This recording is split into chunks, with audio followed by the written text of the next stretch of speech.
Well, amazing visit to the site there. It's a very quick look at two papers. We've got two of tomorrow's papers. That is a reference to the judge's own remark, the headline there, to the couple brought to justice unless no tragedy of their own making. The only other paper, just how ill is the Queen. We have seen her in public, of course, smiling, and also the couple who've gone to prison. Let's get a weather forecast now with Nina Ridge. Good evening. We've seen plenty of snow showers around today.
Tonight at 10, an 8-month prison sentence for Chris Huhne and Vicky Price for perverting the course of justice.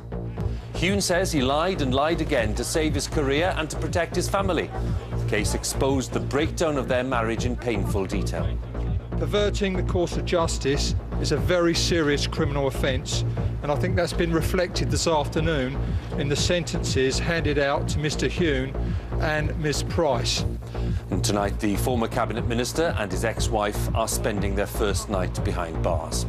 We'll be looking at any lasting political effects from the affair, also on the programme.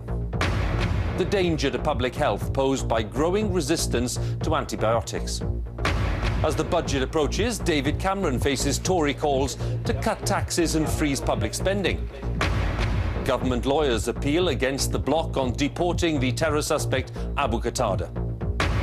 And 2 years after Japan suffered a tsunami and earthquake, we return to the damaged nuclear site.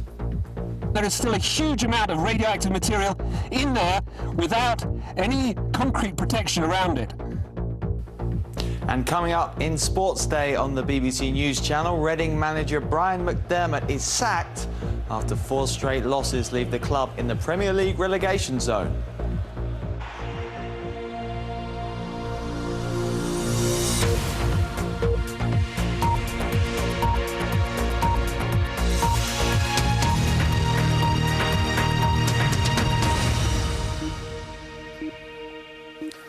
Good evening. The former Cabinet Minister Chris Huhne and his ex-wife Vicky Price have both been jailed for 8 months for perverting the course of justice. A decade after Price took speeding points on Huhne's behalf, the judge said today that any element of tragedy was entirely their fault.